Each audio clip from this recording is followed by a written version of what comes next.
नमस्कार बंधुरा आमी रीना आमार चैनेलेर आरो एकटा नतून भिडियोते आपनादेर सबाइके जानाई अनेक अनेक सुस्वागतम। आशा करछि मायेर कृपाय आपनारा सकले भालो आछेन, आमिओ भालो आछि। आजके आपनारा एई भिडियोटिर माध्यमे जगत जननी विश्व जननी श्री श्री मा शारदार दक्षिणेश्वरेर तपस्यार जीवन केमन भावे मा काटातेन ता जानते पारबेन। बंधुरा भिडियोटी जुड़े थाकुन, आशा करछि भिडियोटी आपनादेर अनेकटाई भालो लागबे। भालो लागले सकले लाइक करबेन एबं कमेंट करबेन एबं कमेंटे सकले लिखबेन जय श्री श्री मा शारदार जय। श्री श्री मा श्री श्री ठाकुर ओ स्वामीजी महाराजेर चरणे कोटि कोटि प्रणाम जानिए भिडियोटी शुरू करछि। इंग्राजी 1872 सालेर दोल पूर्णिमा श्री श्री चैतन्यदेवेर पूर्ण जन्मतिथि। श्री श्री मायेर कयेकजन आत्मीया कलकाता जाच्छेन, उद्देश्य गंगा स्नान। श्रीमाओ जाबार इच्छा प्रकाश करलेन। बुद्धिमान पिता कन्यार आसल अभिप्राय बुझते पारलेन। कन्याके संगे निये कलकाता जाबार बंदोबस्त करा हलो। दीर्घ पथ, श्री श्री मायेर हाঁটার अभ्यास नेই। पथेर मध्येই प्रबल ज्वरे आक्रांत हलेन मा। এই প্রসঙ্গে মা বলেছেন, দক্ষিণেশ্বরে পৌঁছে আমি একেবারেই সোজা ঠাকুরের ঘরে গিয়ে উপস্থিত। এরা সব সঙ্গীরা নহবতের ঘরে টরে ঠাকুরের মার কাছে গিয়েছেন।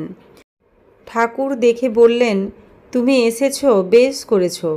একজনকে বললেন মাদুর পেতে দিতে। ঘরেই মাদুর পেতে দিল। তারপর বারবার দুঃখ করে বলতে লাগলেন, তুমি এতদিনে এলে, আর কি আমার সেজবাবু আছে যে তোমার যত্ন হবে? আমার ডান হাত ভেঙে গেছে। তখন কয়েক মাস হলো মথুরবাবু মারা গেছেন। পরে আমরা নহবতের ঘরে যেতে চাইলুম। ঠাকুর বললেন, না না, ওখানে ডাক্তার দেখাতে অসুবিধা হবে, এ ঘরেই থাকো। আমরা তার ঘরেই শুলুম। একটি সঙ্গী মেয়ে আমার কাছেই শুলো। হৃদয় 2 ধামা 3 ধামা মুড়ি আনলো। তখন সকলের খাওয়া হয়ে গেছে। পরদিন ডাক্তার দেখলেন। চিকিৎসা এবং সেবা যত্নে 3-4 দিনের মধ্যেই জ্বর সেরে গেল। মা সুস্থ হয়ে উঠলেন। নহবতে চলে গেলেন শ্রী শ্রী মা। নানান ঘটনায় ভরা মায়ের দক্ষিণেশ্বরের জীবন। দক্ষিণেশ্বরে অত কাজের মধ্যেও চলত জপ ধ্যান। এই জপ ধ্যান ছিল সকলের চোখের আড়ালে। শেষ রাতে উঠে নহবতের দোতলায় ধ্যানে বসতেন। ধ্যানে এমন ডুবে যেতেন যে কোনো হুঁশই তার থাকতো না। একদিন এমনভাবে জপ ধ্যান করছিলেন, গায়ের আঁচল খসে পড়ে যায়। ওই পথ দিয়েই ঠাকুর ঝাউতলায় গেছেন। কিছুই তার হুঁশ ছিল না।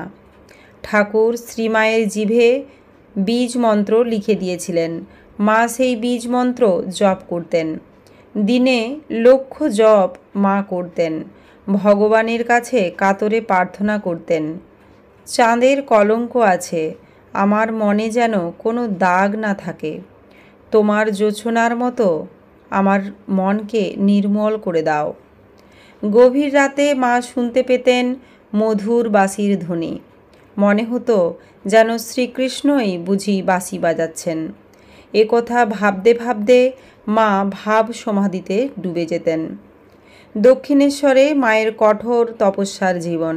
সেই রাত থেকে ওঠা, জপ ধ্যান করা, শৌচাদি সেরে স্নান সেরে নেওয়া, নহবতের একটি ছোট্ট কুঠুরিতে কষ্ট করে থাকা, সারাদিন কাজ, ঠাকুরের জন্য রান্না। 3-4 জন ভক্ত রোজই থেকে যেতেন, তাদের জন্য রান্না। মাঝে মাঝে ভক্তদের সংখ্যাও বেড়ে যেত। দৈনিক 3-4 সের ময়দার রুটি হতো। ঠাকুরের ভক্ত লাটু মহারাজ এ কাজে মাকে সাহায্য করতেন। ওই ছোট্ট ঘরে ঠাকুরের অনেক মেয়ে ভক্তরাও থেকে যেতেন। মা হাসি মুখে সব ব্যবস্থা করতেন। নিজে থাকতেন আরও কষ্ট করে। মায়ের ঘর থেকে ঠাকুরের ঘর মাত্র 50 হাত দূর। এত কাছাকাছি থেকেও ঠাকুরের সাথে সারাদিনের মধ্যে একবারও দেখা হতো না। এমনকি 2 মাসের মধ্যেও দেখা হতো না। ঠাকুরের কাছে দিন রাত ভক্তরা আসছেন, কত কথা, কত গান, আনন্দে কত নাচ চলছে সেখানে। মা বেড়ার ফাঁক দিয়ে সেসব দেখতেন, মনে মনে ভাবতেন, আমি যদি ওই ভক্তদের মতো একজন হতুম তো ঠাকুরের কাছে থেকে আনন্দ উপভোগ করতে পারতুম।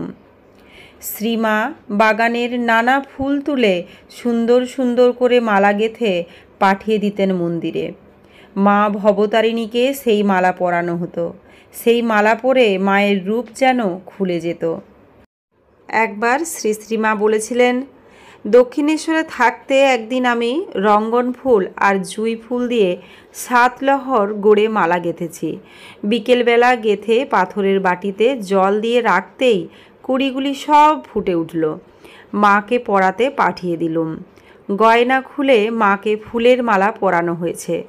এমন সময়ে ঠাকুর মাকে দেখতে গিয়েছেন। দেখে একেবারে ভাবে বিভোর। বারবার ঠাকুর বলতে লাগলেন, আহা, কালো রঙে কি সুন্দর মানিয়েছে। জিজ্ঞাসা করলেন, কে এমন মালা গেঁথেছে? আমি গেঁথে পাঠিয়েছি একজন বলাতে তিনি বললেন, আহা, তাকে একবার ডেকে নিয়ে এসো গো, মালা পরে মায়ের কীরূপ খুলেছে একবার দেখে যাক। বৃন্দে ঝি গিয়ে আমাকে ডেকে নিয়ে এলো। মন্দিরের কাছে আসতেই দেখি বলরামবাবু, সুরেনবাবু এরা সব মায়ের মন্দিরের দিকে আসছেন। আমি তখন কোথায় লুকোই?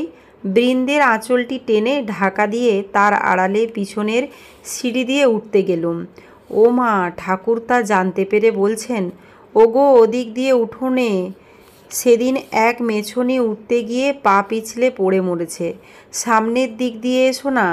তার ওই কথা শুনে বলরামবাবুরা সরে দাঁড়ালেন। গিয়ে দেখি মায়ের সামনে ঠাকুর ভাবে প্রেমে গান ধরে দিয়েছেন। শ্রী শ্রী মা যখন দক্ষিণেশ্বরে থাকতেন এবং ঠাকুরও কিন্তু খুব কাছাকাছিই থাকতেন, মাত্র 50 হাত দূরে একটি ঘরের মধ্যে, কিন্তু মা এবং ঠাকুরের সঙ্গে কিন্তু দেখা সাক্ষাৎ খুব কমই হতো। তো মা এইভাবেই দক্ষিণেশ্বরে সময় কাটাতেন এবং বেশিরভাগ সময় মা জপ ধ্যান করতেন এবং দক্ষিণেশ্বরে মা ভবতারিণীর জন্য মালা গেঁথে পাঠাতেন। মাকে কিভাবে সুন্দর করে সাজানো যায় এবং ঠাকুরের কিভাবে যত্ন করা যায়, ঠাকুর কি খেলে ঠাকুরের শরীর ভালো থাকবেন, সমস্ত কিছু নিয়ে মা সবসময় চিন্তা ভাবনা করতেন। ঠাকুর মাকে বলতেন, বুনো পাখি খাঁচায় রাত দিন থাকলে বেঁতে যায়। ঠাকুরের কথায় মা মাঝে মাঝে কালীবাড়ির খিড়কি দরজা দিয়ে বেরিয়ে পাড়া প্রতিবেশীদের সাথে আলাপ করে আসতেন। তারাও মাঝে মাঝে আসতো মায়ের কাছে। মায়ের কাছে তারা তাদের সুখ দুঃখের কথা বলতো।